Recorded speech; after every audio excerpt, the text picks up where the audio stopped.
Welcome to A edu और ए edu के हमारे इस यूट्यूब चैनल में आप सभी का स्वागत है। तो साइंस के चैप्टर के अंतर्गत हम लोग ह्यूमन डाइजेस्टिव सिस्टम या फिर मानव पाचन तंत्र के बारे में पढ़ रहे थे। पिछले वीडियो में हम लोगों ने ह्यूमन डाइजेस्टिव सिस्टम के अंतर्गत आने वाले सभी पाचन अंगों और ग्रंथियों को चित्र के माध्यम से देखा था और उसके बाद हम लोगों ने इस पाचन तंत्र का ओवरव्यू देखा था। पाचन तंत्र क्या है, पाचन क्या है और इसके अंतर्गत कौन कौन से अंग आते हैं। इसकी शुरुआत मुंह से होती है और एनस तक जाकर यह समाप्त हो जाता है। तो यह चीजें हमने देख ली थी। अब हम लोग उसी को कंटिन्यू करेंगे। हम लोग शुरुआत किए थे मुंह को, तो हमने बताया था कि मुंह के अंतर्गत चार चीजें जो है वह पाचन करती है। जैसे ही भोजन मुंह में प्रवेश करता है तो वह वहीं से पाचन की शुरुआत होती है। जैसे चबाने की शुरुआत करते हैं तो भोजन का पचना भी प्रारंभ हो जाता है। किसके द्वारा?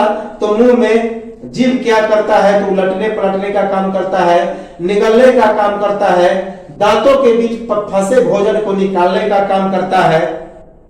उसके बाद जीभ के माध्यम से लार ग्रंथियां निकलती है, टाइम, और उसके बाद लाइसोजाइम नामक एंजाइम निकलता है और यह दोनों क्या करते हैं तो भोजन को सॉफ्ट करने का, चिपचिपा करने का एक काम करते हैं। उसके बाद माल्टोज जो होता है वह भी एक एंजाइम निकलता है।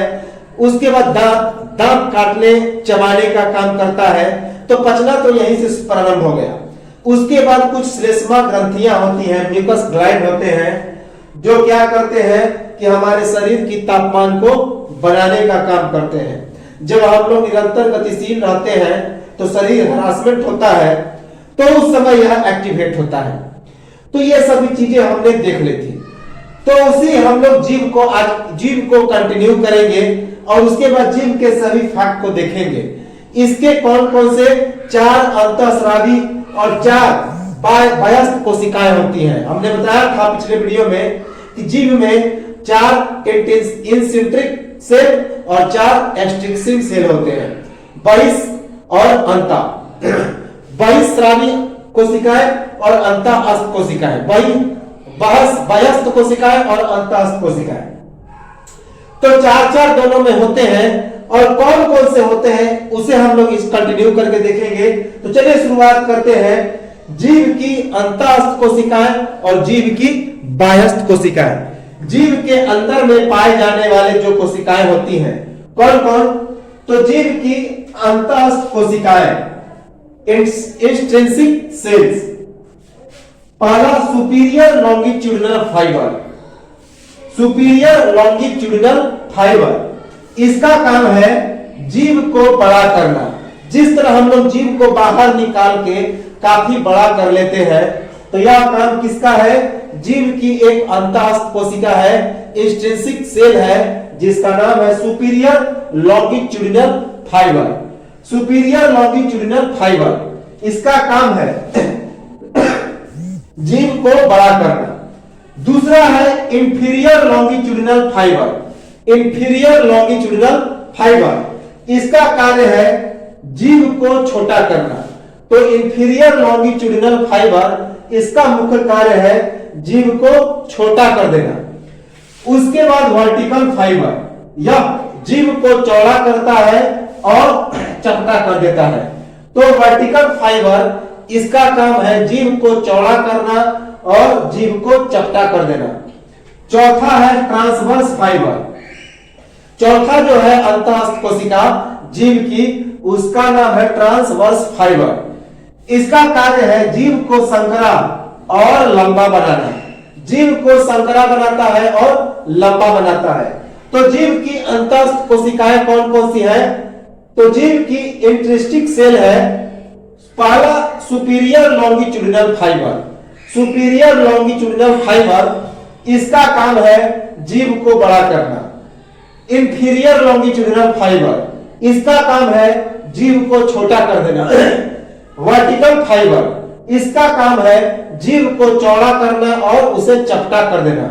जबकि चौथा ट्रांसवर्स फाइबर इसका काम है जीव को संकरा करना अर्थात नैरो बना देना और उसे लंबा बनाना।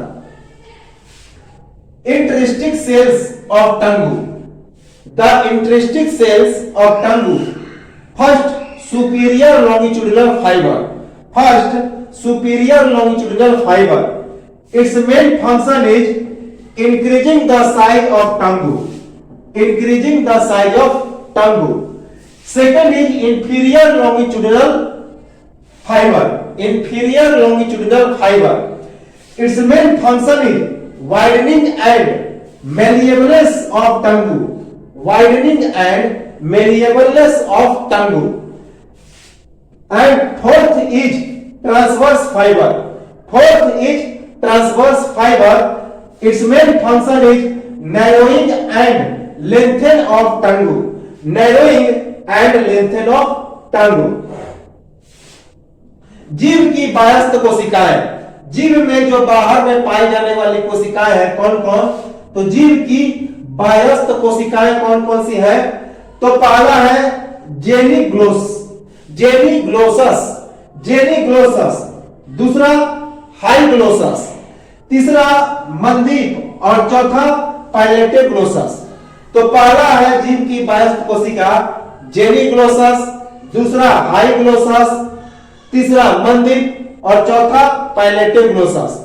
तो जेनिग्लोसस आंतरिक विकास, हाइग्लोसस ये लंबा करता है, बड़ा करता है, मंदिर यह संकरा करता है और पाइलेटोग्लोसस चौड़ा करता है।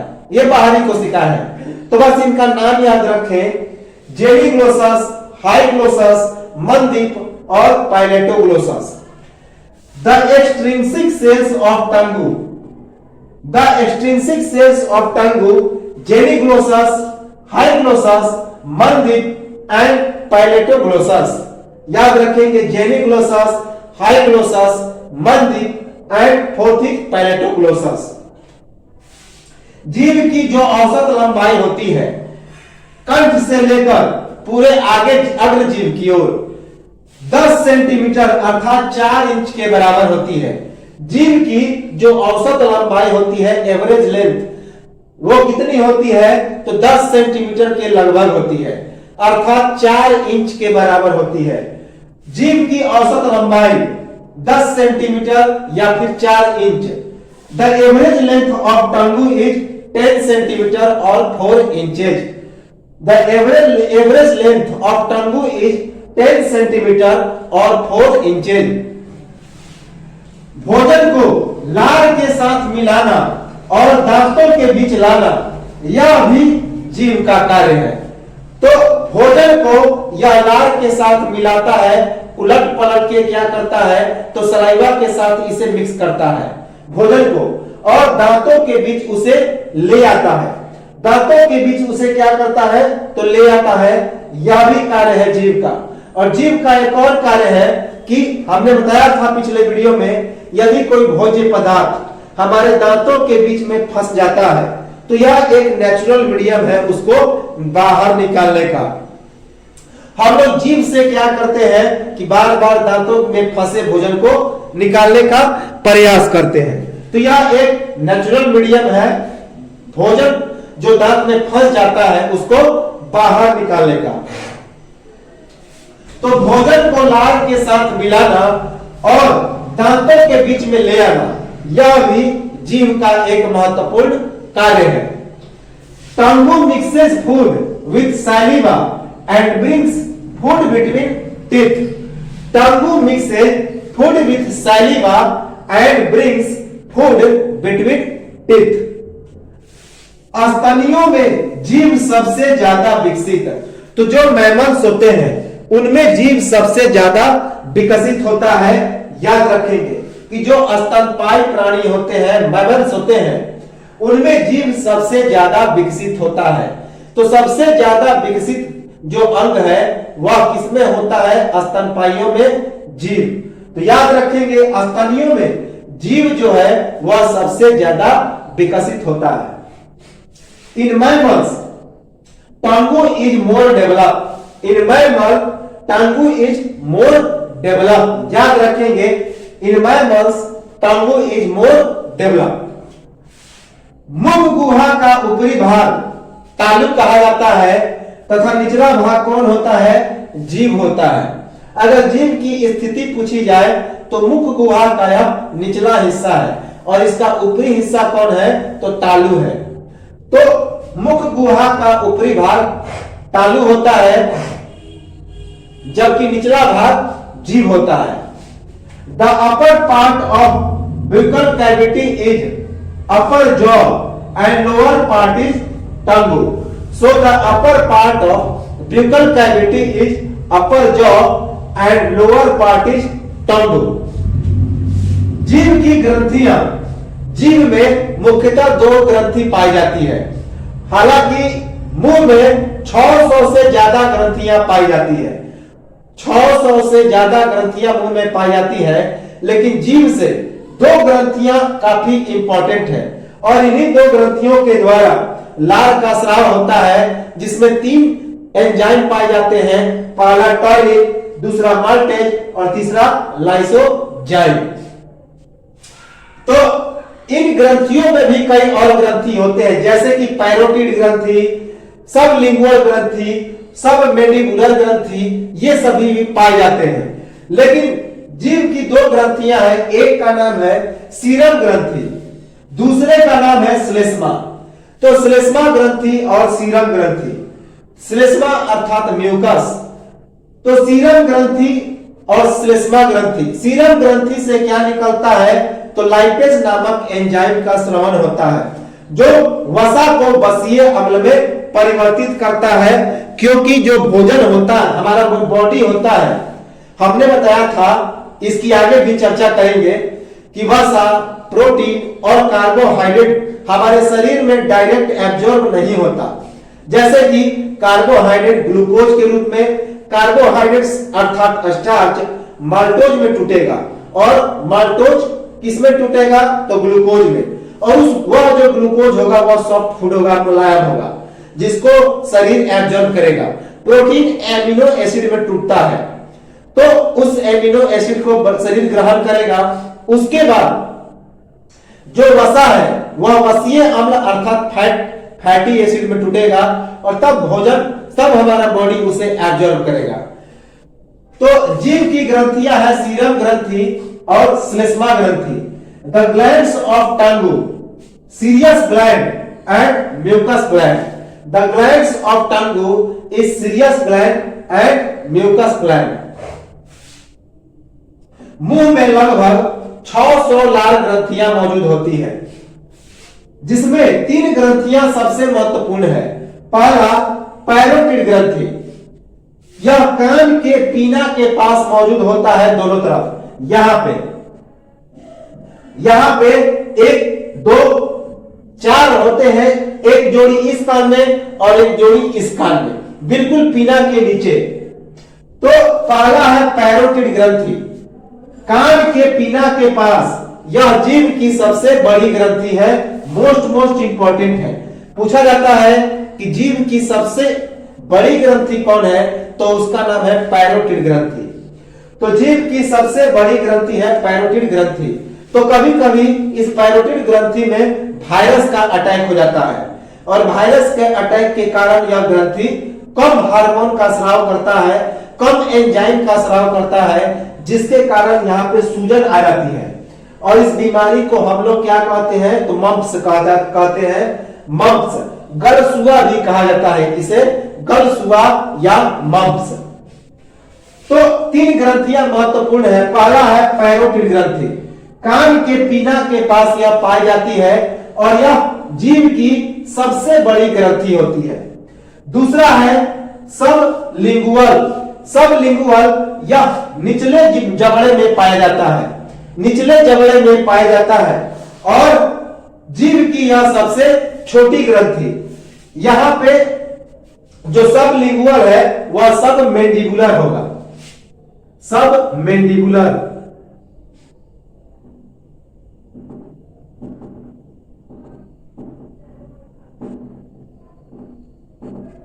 क्योंकि जो सब मैंडुलर होता है वही सबसे छोटी ग्रंथि होता है जीभ का। तो सब मैंडिबुलर यह निचले जबड़े में पाया जाता है, इस जबड़े में पाया जाता है और यह जीभ की सबसे छोटी ग्रंथि होती है। उसके बाद है सब एंगुलर। तो जो सब एंगुलर है वह जीभ की सबसे बिचली भाग होती है, जिसको हम लोग सबलिंगुअल कहते हैं। सबलिंगुअल,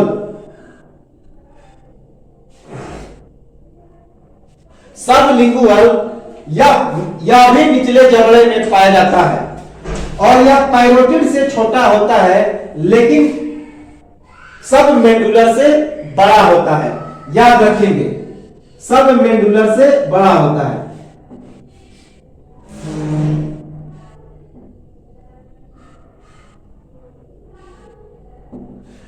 तो अगला जो है उसका नाम है सबलिंगुअल।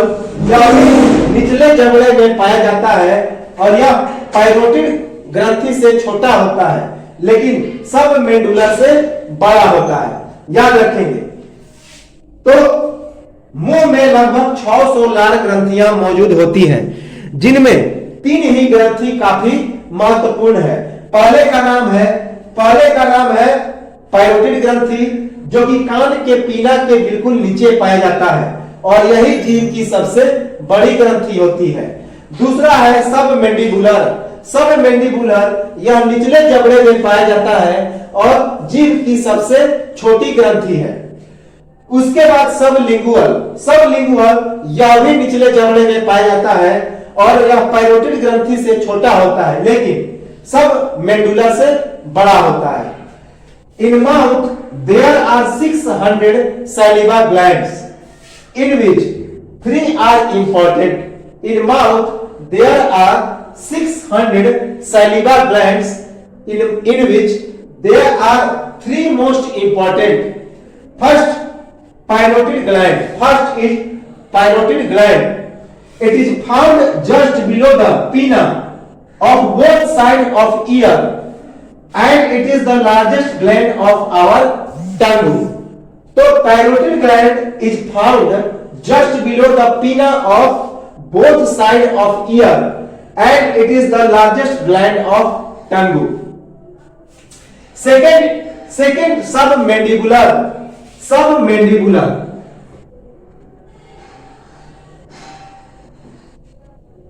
तो submandibular, it is found in lower jaw and it is the smallest gland of tongue. तो submandibular is found in lower jaw and it is the smallest gland of our tongue. And third is sublingual. Sublingual is the larger than, किससे बड़ा होता है? तो सबमेंडुलर से बड़ा होता है लेकिन it is smaller than parotid gland. तो सबलिंगुअल।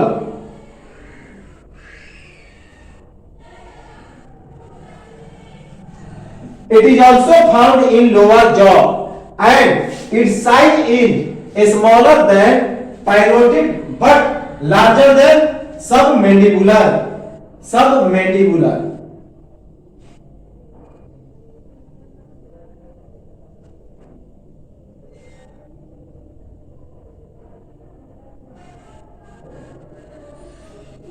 तो याद रखेंगे कि in mouth there are 600 saliva glands, in which 3 are most important. Parotid gland.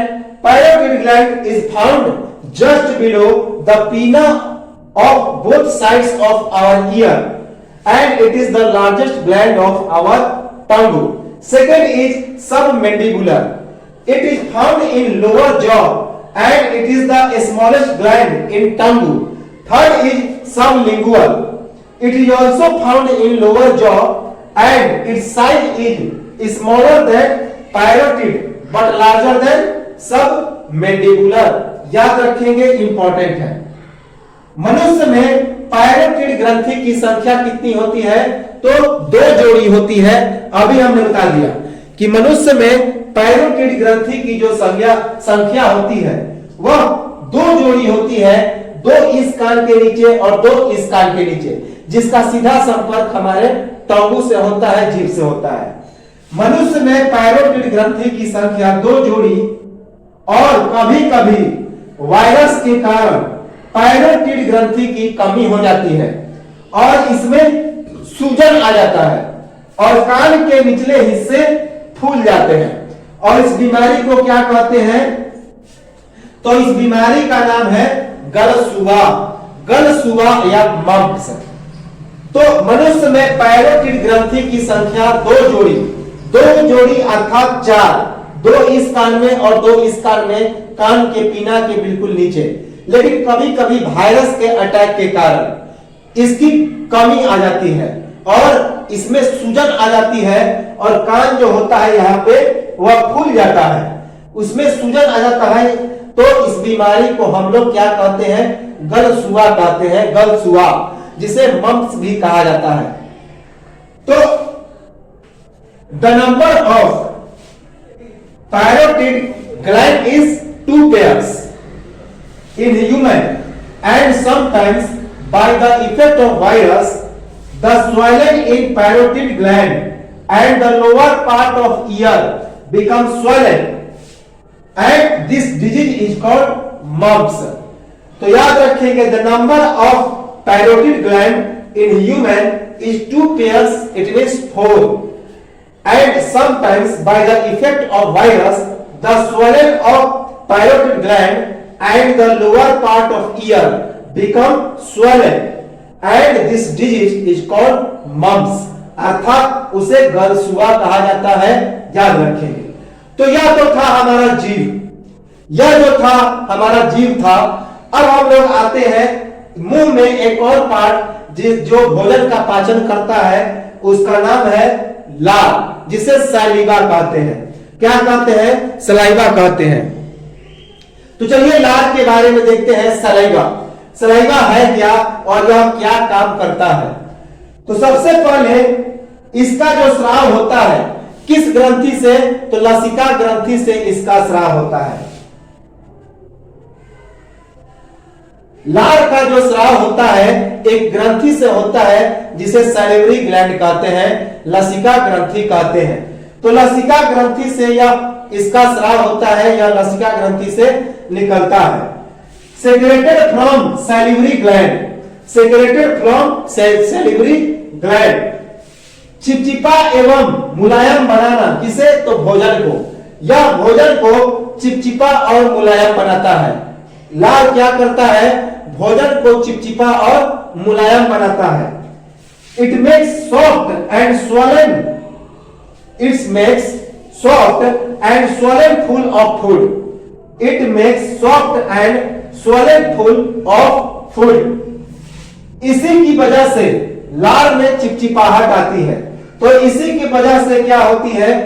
तो यह एंजाइम होता है म्यूसिन।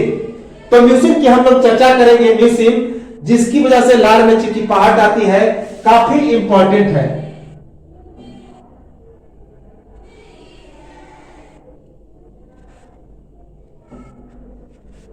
तो म्यूसिन को हम लोग देखेंगे।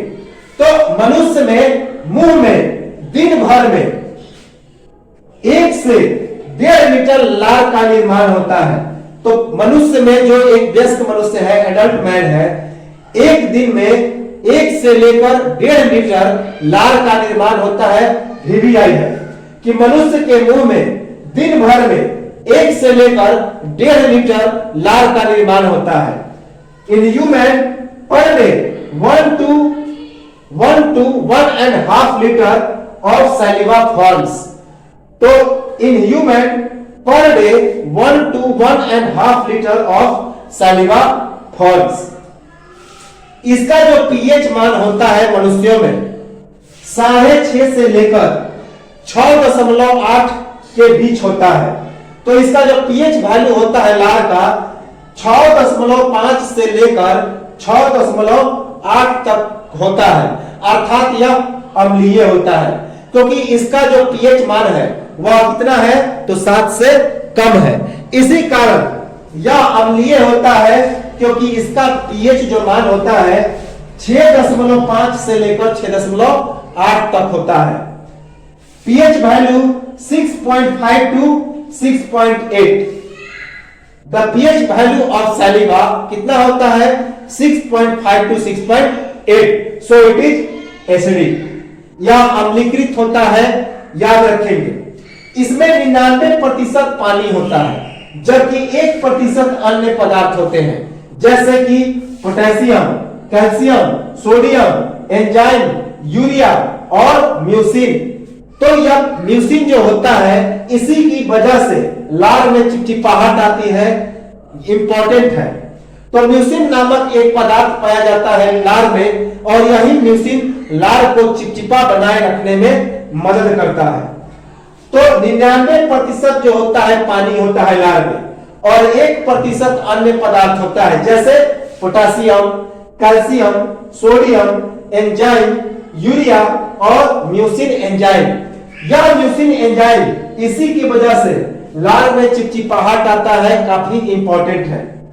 तो जब कभी हिचकी आती है, तो हिचकी आने में क्या होता है, वह इंडिकेशन है कि हमारे बॉडी में किसकी कमी है, तो वाटर की कमी है। क्यों? क्योंकि 99% यह लार क्या है, तो पानी है। तो जब पानी की अधिकता रहेगी तो लार का फॉर्मेशन होगा। तो यह इंडिकेशन करता है हिचकी कि आपके बॉडी में पानी की कमी है। तो इसी कारण हम लोग पानी पीते हैं, और उस दरमियान क्या होता है, हिचकी के दरमियान जो भोजन होता है जल्दी जल्दी नहीं निगला जाता है, क्योंकि चिपचिपा बनाने वाला जो पदार्थ होता है उसकी कमी हो जाती है। तो हिचकी के दौरान हमारे शरीर में वाटर का लॉस होता है, कमी हो जाता है, और इस कारण हमारे बॉडी में लार की कमी होती है, क्योंकि इसमें 99% पानी होता है, और 1% potassium, calcium, sodium, enzyme, urea और म्यूसिन नामक पदार्थ होता है, और म्यूसिन के कारण ही लार में चिपचिपाहट आती है।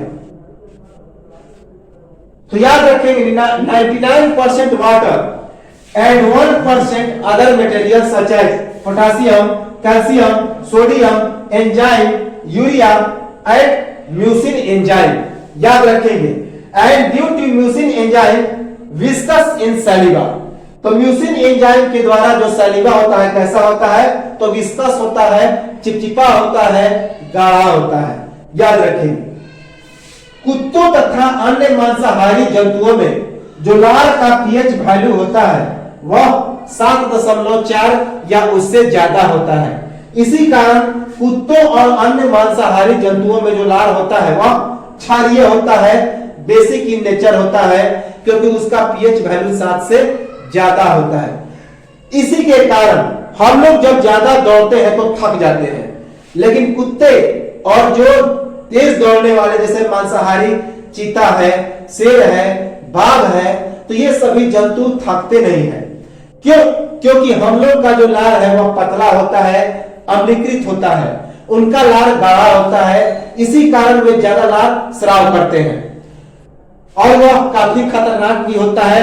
जो कुत्ते और अन्य जानवरों का लार है तो वह विषाणु युक्त होता है, क्योंकि उनमें रेबीज का अटैक्शन ज्यादा होता है।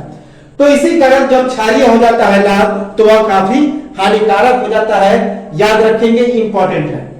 तो कुत्तों और अन्य मांसाहारी जंतुओं में जो लार का पीएच वैल्यू है वह 7.4 और उससे ज्यादा होता है।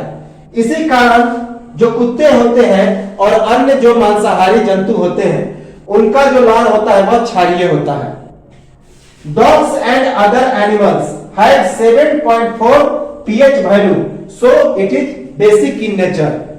तो याद रखेंगे, dogs and other animals have 7.4 pH value of their saliva, so they are basic in nature।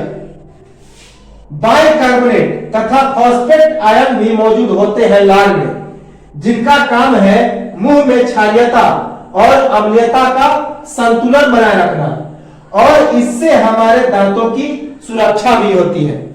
तो ऐसा नहीं है कि हमारे लार में केवल अम्ल ही मौजूद होता है, तो हमारे लार में बाइकार्बोनेट भी मौजूद होता है, जबकि एक क्षारीय पदार्थ है। यदि हमारे लार में केवल अम्ल मौजूद होता तो उससे हमारे दांतों में सड़न आ सकती थी, लेकिन लार में बाइकार्बोनेट और फॉस्फेट के आयन भी मौजूद होते हैं, जो अम्लीकृत भी होते हैं और क्षारीय भी होते हैं। और इस कारण क्या होता है, हमारे दांत की अम्लीयता और क्षारीयता दोनों बरकरार रहती है, और इस कारण क्या होता है कि हमारे मुंह में जो दांत है वह सड़ता नहीं है, उसकी सुरक्षा होती रहती है। तो लार में बाइकार्बोनेट और फॉस्फेट आयन भी मौजूद होते हैं, याद रखेंगे, जिनका काम है मुंह में क्षारीयता और अम्लीयता का संतुलन बनाना, और इससे हमारे दांतों की सुरक्षा भी होती है।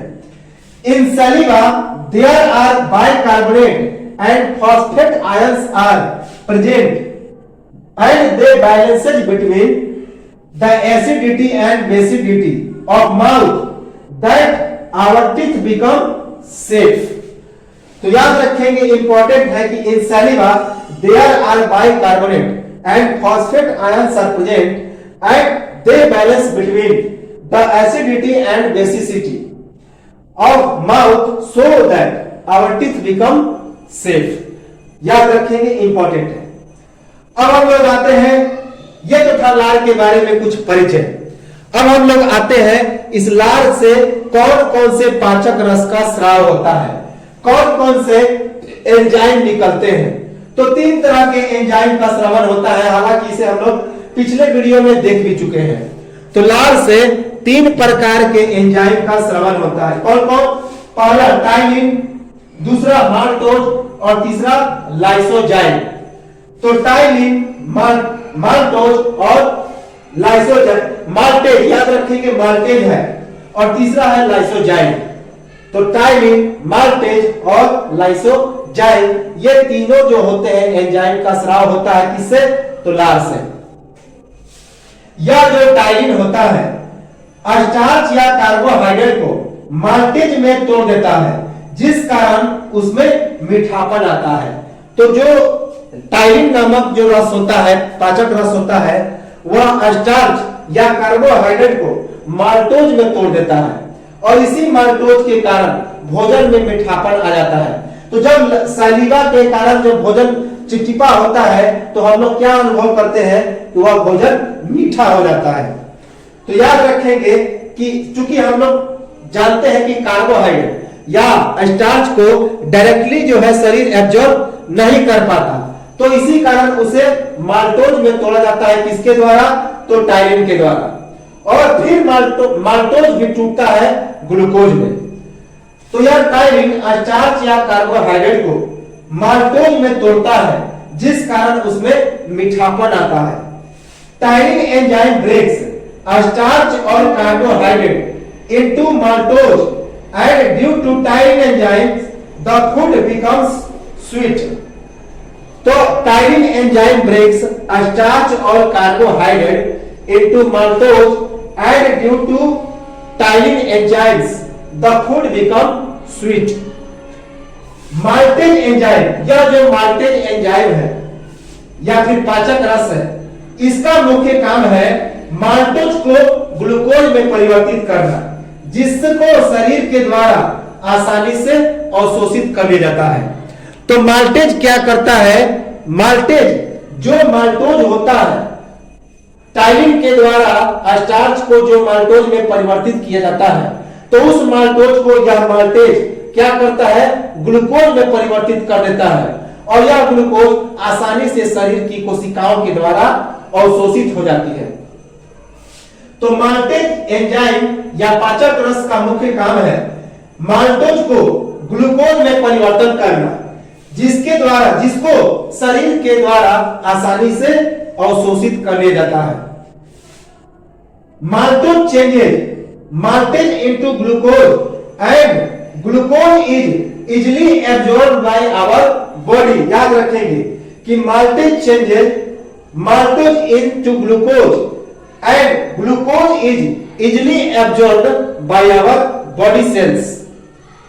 लाइसोजाइम का मुख्य कार्य है भोजन के साथ आने वाले जीवाणुओं को नष्ट करना। लाइसोजाइम पसीने और आंसू में भी मौजूद होते हैं। तो पिछले वीडियो में हमने बताया था लाइसोजाइम के बारे में कि लाइसोजाइम का काम है कि भोजन के साथ साथ कुछ अवांछित बैक्टीरिया भी हमारे मुंह में प्रवेश करते हैं। तो यह लाइसोजाइम क्या करता है कि उन बैक्टीरिया के साथ लड़ने का काम करता है, उनको हत्या करने का काम करता है। तो लाइसोजाइम का मुख्य कार्य है भोजन के साथ आने वाले जीवाणुओं को नष्ट करना, और यह लाइसोजाइम पसीना और आंसू में भी मौजूद होता है। The main function of lysozyme is to kill the bacteria of a food in which enters through food, जो हमारे फूड के माध्यम से बॉडी में प्रवेश करते हैं। Lysozymes are also found in tears and sweet. तो याद रखेंगे कि the main function of lysozyme is to kill the bacteria of food which enters through food. Lysozymes are also found in, कहां पे? तो टीयर्स अर्थात आंसू एंड स्वीट अर्थात पसीना। माल्टोज का एक और काम है सीरम ग्रंथि के द्वारा स्रावित लाइपेज नामक एंजाइम के साथ मिलकर भोजन में उपस्थित वसा का वसीय अम्ल में परिवर्तन करना। तो मोस्ट इंपॉर्टेंट फैक्ट है कि माल्टोज का एक और काम है सीरम ग्रंथि के द्वारा स्रावित लाइपेज नामक एंजाइम के साथ मिलकर भोजन में उपस्थित वसा को या वसीय अम्ल में परिवर्तित करता है। याद रखेंगे, अभी हमने बताया कि जो सीरम ग्रंथि है उससे लाइपेज नामक एंजाइम का स्राव होता है और यह लाइपेज वसा को वसीय अम्ल में परिवर्तित करता है। तो यह परिवर्तन कौन करता है? तो माल्टेज लाइपेज के साथ मिलकर करता है। तो माल्टेज का एक और काम है सीरम ग्रंथि के द्वारा स्रावित लाइपेज नामक एंजाइम के साथ मिलकर भोजन में उपस्थित वसा को वसीय अम्ल में परिवर्तित करना। Another function of maltase is to changing fats into fatty acid mixed with lipase enzyme which is secreted by serous gland। अब हम लोग आते हैं श्लेष्मा ग्रंथि की ओर अर्थात म्यूकस ग्लैंड। मुंह में एक और ग्रंथि होता है श्लेष्मा ग्रंथि। तो एक जो ग्रंथि अभी हमने बताया कौन ग्रंथि? तो सीरम ग्रंथि जिससे लाइपेज नामक एंजाइम का स्राव होता है जो फैट को फैटी एसिड में चेंज करता है, और दूसरा है श्लेष्मा ग्रंथि। यह श्लेष्मा ग्रंथि म्यूकस ग्लैंड हमारे शरीर के तापमान को संतुलित करता है। किस समय? जब हम लोग थकावट महसूस करते हैं, जब तेज दौड़ते हैं तो उस समय रक्त के दाब को यह नियंत्रित करता है और उस नियंत्रण करने के दौरान हमारे शरीर की तापमान में भी नियंत्रण करता है। तो श्लेष्मा ग्रंथि अर्थात म्यूकस ग्लैंड दौड़ने एवं थकान के समय रक्त की दाब को नियंत्रित करके दौड़ने एवं थकान के समय रक्त की दाब को नियंत्रित करके शरीर के तापमान को संतुलित करना। याद रखिए, मनुष्यों में पशुओं की अपेक्षा इसका स्राव कम होता है और इसी कारण पशुओं में थकान कम होता है, मनुष्यों में थकान जल्दी आता है। तो दौड़ने और थकान के समय यह रक्त दाब की मात्रा को नियंत्रित करता है और रक्त दाब की मात्रा को नियंत्रित करके शरीर की तापमान को संतुलित करता है। यह मनुष्यों में पशुओं की अपेक्षा कम स्राव होता है और इसी कारण मनुष्यों में थकान जल्दी आता है। दौड़ते दौड़ते हम लोग ज्यादा थक जाते हैं जल्दी, लेकिन जो जानवर होते हैं वे जल्दी नहीं थकते। इसी म्यूकस ग्लैंड के कारण, श्लेष्मा ग्रंथि के कारण, चूंकि यह शरीर के तापमान को क्या करता है? यह नियंत्रित करता है। क्योंकि जब हम लोग दौड़ते हैं तो शरीर में गर्मी आ जाती है, लेकिन जो जानवर जब दौड़ते हैं तो वह शरीर की तापमान को बनाए रखता है और रक्तदाब को कम किए रहता है। क्योंकि दौड़ने के बाद हम लोग का रक्तदाब क्या हो जाता है? इंक्रीज कर जाता है, बढ़ जाता है, और इसी कारण हमारे शरीर में गर्मी आ जाती है। लेकिन पशुओं में ऐसा नहीं होता, क्योंकि उसमें श्लेष्मा ग्रंथि ज्यादा रहता है, तो वह उसे कंट्रोल किया रहता है, जिसके कारण वे जल्दी थकते नहीं हैं। तो दौड़ने और थकान के समय यह रक्त दाब की मात्रा को नियंत्रित करके शरीर के तापमान को संतुलित करता है और मनुष्यों में पशुओं की अपेक्षा जो श्लेष्मा ग्रंथि होता है उसका स्राव कम होता है और इसी कारण मनुष्य में थकान जल्दी आती है। At the time of running, the mucus gland controls blood pressure and make balance of our body temperature in human, the secretion of mucus gland is less than dogs and other animals, so human is tired easily. याद रखें, at the time of running and tired, the mucus gland controls blood pressure and make balance of our body temperature.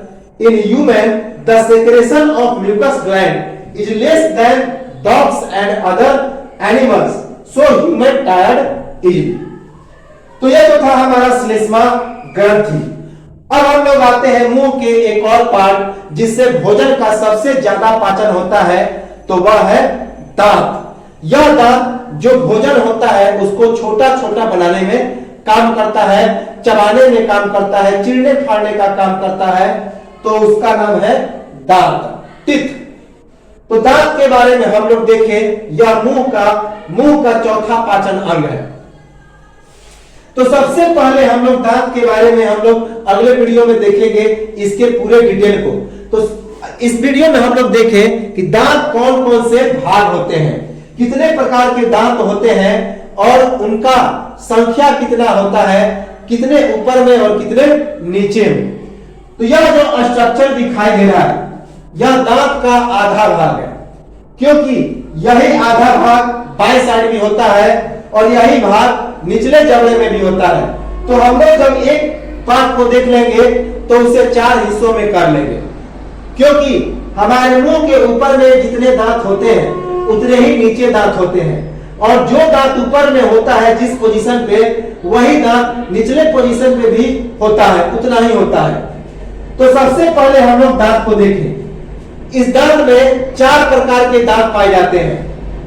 पहला, हालांकि दांत 2 प्रकार के होते हैं, एक अस्थाई दांत और दूसरा अस्थाई दांत। तो अस्थाई दांत और अस्थाई दांत, जो बच्चे जन्म लेते हैं तो उनका अस्थाई दांत होता है।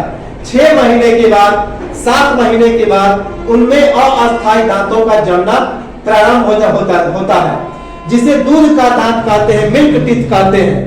2.5 से 3 बरस तक या फिर 6 बरस तक वह धीरे धीरे एक एक करके सभी टूट जाते हैं और उनके स्थान पर एक अस्थाई दांत की उत्पत्ति होती है, परमानेंट टीथ। अस्थाई दांत 20 अस्थाई दांतों की संख्या कितनी हो सकती है, तो मैक्सिमम 20, जबकि अस्थाई दांतों की संख्या 32 हो सकती है। तो इसी कारण कहा जाता है कि मनुष्यों में दांत की संख्या 32, तो इसे अस्थाई दांत कहते हैं। तो अस्थाई दांत के बारे में ही हम लोग पढ़ेंगे, आगे देखेंगे अस्थाई दांत और दांत के अन्य चर्चाओं के बारे में। तो इसमें 4 प्रकार के दांत पाए जाते हैं। कौन कौन? तो यह जो सबसे अंतिम दांत होता है उसे हम लोग मोलर कहते हैं। मोलर, यह 3 इधर और 3 इधर, 3 नीचे और 3 इस नीचे। तो निचले जबड़े में दाएं साइड 3, बाएं साइड 3, ऊपर के जबड़े में दाएं साइड 3 और बाएं साइड 3। तो कुल मिलाकर यह 12 की संख्या में होता है। 1 2 3। जो सबसे अंतिम वाला होता है वह सबसे छोटा होता है, इसके बारे में हम लोग चर्चा करेंगे। और जो बीच वाला होता है मोलर, यह निचले से बड़ा होता है, जबकि जो सबसे अंतिम होता है वह क्या होता है, सबसे बड़ा होता है। तो अगर निचले हिस्से से शुरुआत करेंगे तो छोटा से बड़ा मोलर की शुरुआत होगी। जो सबसे अंतिम होगा सबसे छोटा मोलर होगा, जिसे हिंदी में चर्वणक कहते हैं। तो मोलर को हिंदी में चर्वणक कहते हैं। उसके बाद इससे बड़ा चर्वणक होगा, उसके ऊपर वाला सबसे बड़ा चर्वणक होगा। तो कुल मिलाकर एक तरफ में 3 चर्वणक, 3 मोलर, और बाएं साइड में भी 3 मोलर। तो एक जबड़े में कुल कितने मोलर? 6, और निचले जबड़े में भी 6। तो कुल मिलाकर कितने चर्वणक? 12। उसके ऊपर जब हम लोग बढ़ेंगे तो 2 दांत जो होते हैं उसे प्रीमोलर कहा जाता है, अग्र चर्वणक कहा जाता है। अग्र चर्वणक जो हमारा दूध का दांत होता है, अस्थाई दांत होता है, मिल्क टीथ होता है, उसमें यह प्रीमोलर की उत्पत्ति नहीं होती। यह प्रश्न पूछा भी गया है। तो यह जो अग्र चर्वणक होता है यह दूध के दांत में जन्म इसका नहीं होता, जिसको हम लोग आगे पढ़ेंगे भी। तो अग्र चर्वणक इसकी संख्या होती है टोटल 8। तो 2 दाएं साइड ऊपर, 2 बाएं साइड ऊपर, 2 दाएं साइड नीचे और 2 बाएं साइड नीचे। तो एक हिस्से में यह 2 साइड है दाएं तरफ, तो इधर भी कितना होगा, बाएं तरफ भी 2 होगा। तो एक तरफ कुल कितना हो गया, 4। तो निचले जबड़े में भी 4, तो कुल संख्या इसका हो गया 8। यह जो चर्वणक होता है इसका मुख्य काम है, इसे चबाने वाला दांत कहते हैं। इसका मुख्य काम है चबाना, भोजन को इससे चबाने का काम करते हैं। अग्र चर्वणक या फिर प्रीमोलर से भी हम लोग भोजन को चबाने का काम करते हैं, लेकिन सबसे ज्यादा किससे चबाते हैं, तो मोलर से, चर्वणक से। उसके बाद जब वो छोटा हो जाता है तो उसको चबाने का काम करता है अग्र चर्वणक, प्रीमोलर। एक तरह से कहा जाए तो प्रीमोलर मोलर की सहायता करता है, मोलर को क्या करता है, तो हेल्प करता है। इसकी संख्या 8। इससे जब हम लोग ऊपर बढ़ेंगे तो एक जो दांत होता है, यह दांत चीरने फाड़ने का काम करता है। इसे टीयरिंग टीथ कहते हैं, जिसका नाम है, इसे हम लोग क्या बोलते हैं, तो रदनक कहते हैं या फिर कैनाइन कहते हैं। रदनक या भेदक अर्थात भेदने वाला, छेदने वाला, चीरने वाला। तो रदनक चीर फाड़ करने वाला यह दांत होता है, जिसे कैनाइन कहते हैं। तो यह दाएं तरफ में एक होता है और बाएं तरफ में एक होता है, ऊपर के जबड़े में। निचले जबड़े में भी बाएं तरफ में एक और दाएं तरफ में एक, अर्थात इसकी कुल संख्या 4। अपर जॉ में 2 और लोअर जॉ में 2, तो कुल संख्या इसकी होगी 2 और 2 4, जिसे चीरने फाड़ने वाला दांत या भेदक या रदनक कहते हैं, कैनाइन कहते हैं। उसके बाद जो बीच में 2-2 दांत पाए जाते हैं बीच में, इसे हम लोग क्या कहते हैं, इसे इंसाइसर कहते हैं। यह काटने वाला दांत होता है, इससे किसी भी चीज को हम लोग भोजन को काटते हैं। तो यह काटने का दांत होता है, जिसे छेदक या कृंतक कहा जाता है, छेदक या कृंतक अर्थात इंसाइसर। तो 2 ऊपर में और 2 नीचे में। याद रखेंगे इस इंसाइसर की संख्या कितनी हो गई, 2 और 2 4। तो 2 4 दाएं साइड में 2, 1 2 और 2 इस बाएं साइड में। तो कुल मिलाकर 4 ऊपर और 4 नीचे। तो इसकी संख्या हो गई 8। तो कुल मिलाकर जोड़ेंगे तो दांतों की संख्या कितनी हो गई, 32। कुल जो वयस्क में दांत होते हैं अधिकतम कितनी संख्या, 32। तो याद रखेंगे यह काफी इंपॉर्टेंट है, इस दांत से हम लोग आसानी से पहचान सकते हैं, याद करने की कोई जरूरत नहीं है। अब एक डेंटल फार्मूला होता है, इससे आसानी से हम लोग याद कर सकते हैं। वह डेंटल फार्मूला है एमपीसीआई आईसीपीएम, एमपीसीआई आईसीपीएम। इसे डेंटल फार्मूला कहते हैं, dental formula. M molar, M का मतलब हो गया मोलर, जिसे चर्वणक कहते हैं। पी प्रीमोलर, पी मतलब होता है प्रीमोलर अर्थात अग्र चर्वणक। और सी का मतलब हो गया कैनाइन, कैनाइन अर्थात होता है, इसे भेदक कहते हैं या फिर चीर फाड़ करने वाला, भेद। फिर आई इंसाइसर, इंसाइसर अर्थात छेदक, इसे छे कहते हैं। तो च अ भ छे, छे भ अ च। हिंदी में कहेंगे तो च अ भ छे, छे भ अ च। अंग्रेजी में कहेंगे एमपीसीआई आईसीपीएम। इसी रूप में दांत मौजूद होते हैं। तो एम का मतलब मोलर, जैसे कि ऊपर में 3 और नीचे में 3। उसके बाद मोलर के बगल में होता है प्रीमोलर, ऊपर में 2 नीचे में 2। उसके बगल में कैनाइन, ऊपर में 1 और नीचे में 1। फिर उसके बाद इंसाइसर, ऊपर में 2 और नीचे में 2। फिर उसके बाद फिर शुरुआत होता है, फिर यहां से क्या शुरुआत होगा, इंसाइसर की शुरुआत होगी, फिर उल्टी चलेगी, कहां तक, मोलर तक। यही प्रक्रिया इंसाइसर से मोलर तक चलेगा। तो शुरुआत होगा आई अर्थात इंसाइसर, ऊपर में 2 नीचे में 2। फिर कैनाइड ऊपर में एक नीचे में एक, फिर प्रीमोलर ऊपर में दो नीचे में दो, और उसके बाद मोलर ऊपर 3 और नीचे में 3। तो यही प्रक्रिया चलेगा यहां तक और फिर यह उल्टा हो जाएगा। इसे डेंटल फार्मूला या दंत सूत्र कहा जाता है। तो ये जो था हमारा दांत के बारे में हम लोग इसको और डिटेल में चर्चा करेंगे अगले वीडियो में। तो एक स्क्रीनशॉट लें और इसे बार बार जरूर देखें क्योंकि बहुत ही इंपॉर्टेंट है। ये चीजें जल्दी पढ़ने को नहीं मिलती है बायोलॉजिकल टर्म, क्योंकि अब एग्जाम में बायोलॉजी, केमिस्ट्री और फिजिक्स से ज्यादा प्रश्न आने लगे हैं। तो स्क्रीनशॉट लें और मिलेंगे हम लोग अगले वीडियो में। तब तक